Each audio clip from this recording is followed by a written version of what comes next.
After creating a couple of videos showing details of some function that's in MQ version 8 FixPack 3, I was asked to produce a more general presentation showing details of all of the new function available in that release. So here it is. Version 8 FixPack 3 was released on June 18th for all the distributed platforms. As always, a FixPack contains fixes, hence the name, but as we've seen with other version 8 FixPacks, there's also some new function, which is what we're going to talk about for the next couple of minutes. Some of this new function is automatically enabled, some of it has to be turned on with some kind of configuration, and in many cases the configuration is controlled by the command level attribute of a queue manager. This is something that you have to explicitly choose to update by restarting the queue manager with a new command level. Otherwise, you'll see error messages such as a new attribute can't be configured. One of the new functions is for the Unix platforms, where we now support PAM authentication. This has been requested by quite a few customers since the original release of version 8. It was always on our roadmap, and this was our chance to release it. There's a separate video demonstrating this in full detail, so I'm not going to spend any more time on it here. Another new function that also has a separate video showing it working is the extended start events, allowing monitoring tools to know when a multi-instance queue manager has failed over, and if so, where it is now running. Released earlier this year was the MQ Appliance.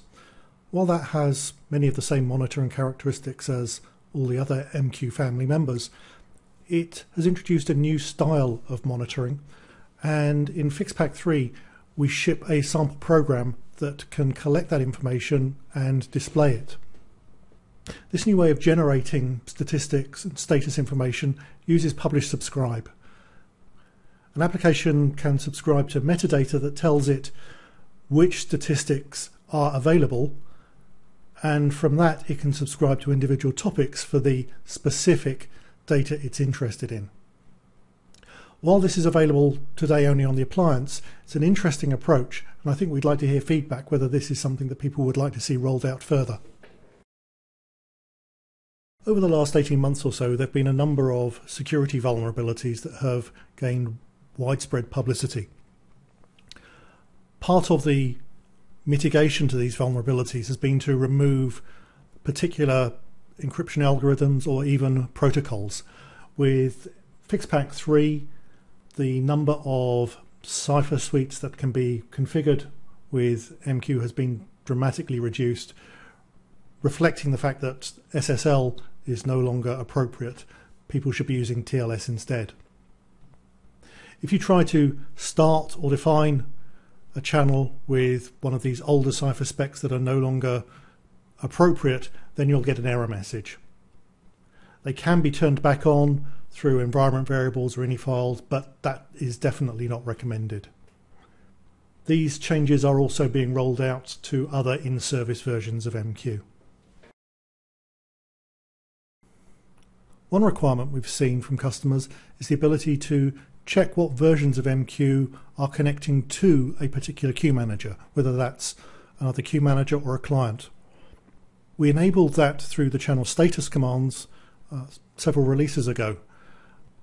With FixPack 3, we've added it into the channel exit interfaces so that a channel exit can make an immediate decision on whether to block a connection or not based on the version. This makes it easy to block old levels of clients from connecting to your queue manager.